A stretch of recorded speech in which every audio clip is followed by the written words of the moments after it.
Hey guys, welcome back to my channel, and today I'm sharing a diabetic friendly recipe for weight loss with little millets, also known as Chama in Malayalam and Samai in Tamil and Sama in Telugu.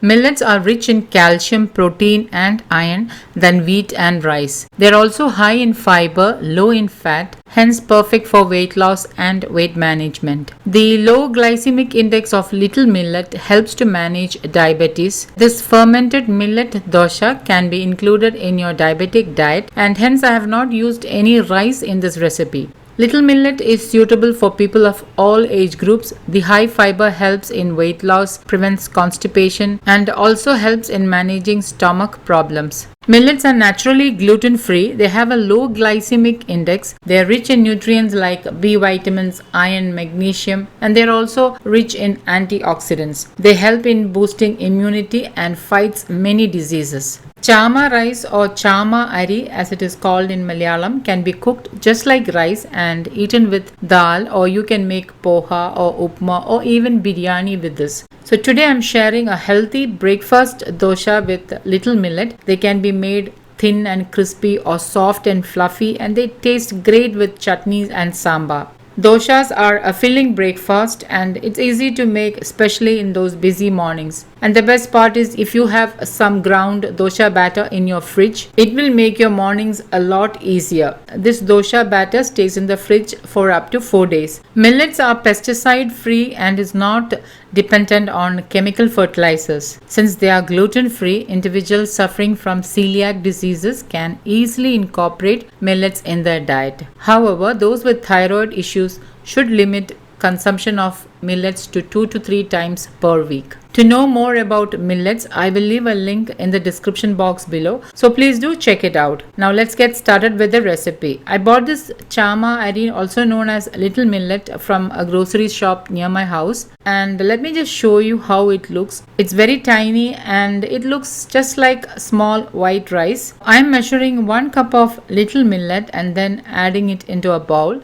Add in half cup whole urad dal, half teaspoon methi seeds, and add in enough water to cover the millet and dal and let it soak for about 1 hour. Once it is soaked, wash and rinse this 3 to 4 times or until the water is almost clear. Once it is nicely rinsed, strain the millets into a mixer grinder. Add in 1/3 teaspoon pink Himalayan salt and about 3/4 cup of water and grind it to a fine batter. Please note that since this is a diabetic friendly recipe, I am not using any rice, but if you have no such health issues, you can add in half cup poha, also known as avel in Malayalam. I will share an idli recipe with little millet soon. Now pour the ground batter into another bowl. The batter should neither be too thick nor too thin. Cover with a lid and keep it overnight to ferment. Note that since there are no cooked rice in this batter, it will not rise up after fermentation like ordinary dosha batter. The next day, the batter will be fermented and you can make doshas. To make dosha, grease an iron dosha tawa with gingerly oil. Try to use an iron dosha tawa. Using an iron cookware helps in iron absorption than cooking in ordinary pans. So try to cook your daily meals in an iron cookware. Now once the tawa is heated, pour in 1.5 ladleful of the millet dosha batter and spread it out thinly. Drizzle in 1/4 teaspoon desi ghee and flip it to the other side. Once done, serve it to a plate.